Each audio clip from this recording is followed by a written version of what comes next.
President. Communism has been a scourge on humanity since its inception, and it's an ideology that minimises, it oppresses and it brutalises human beings, and it's led to the deaths of tens of millions of men, women and children across the world in many countries and over many, many decades. Now, last century the Chinese Communist Party won a bloody civil war, and ever since it's been seeking to expand its control and its influence on a global scale.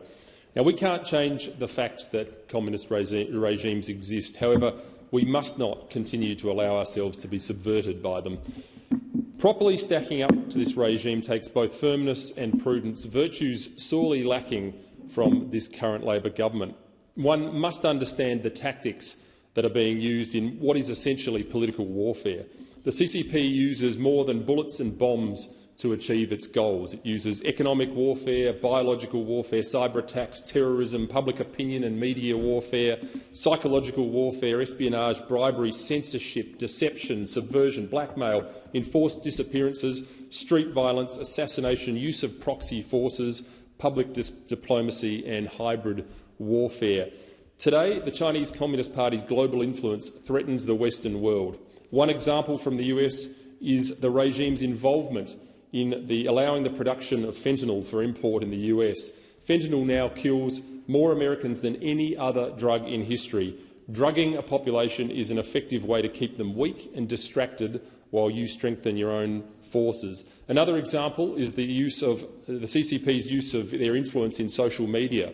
In Australia, our social media tends to promote highly sexualised material, while the Chinese versions of these apps promote wholesome material about education, productivity, masculinity and discipline. Social media is harming our children and our young people. It promotes narcissism and confusion about sexuality and gender. Do you ever wonder why Western countries like Australia and the United States and the United Kingdom seem to appear to be divided like never before? Parents against children, neighbour against neighbour. You think this is a coincidence? Well, think again. Ask yourselves, who has the most to gain? The CCP has its fingerprints all over almost every ill in our society. They actively pursue any agenda which makes us weaker. That is the Marxist way. Another example is the way the CCP has weaponised its assets in the United Nations and the corporate sector to pursue a net-zero renewable energy agenda that Labor is determined to race towards. This is contributing to a cost-of-living crisis that Australians are currently living through. Net zero strengthens China's economy and their energy sector while weakening ours. If one wanted to subvert a nation's energy infrastructure, this would be an effective way to do it.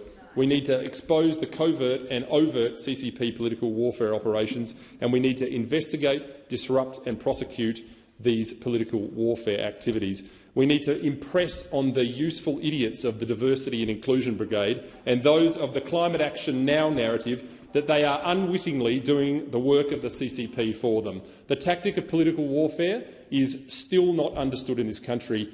Their goal is to win without fighting. Australia and the rest of the free world has to decide if it's willing to lose without fighting.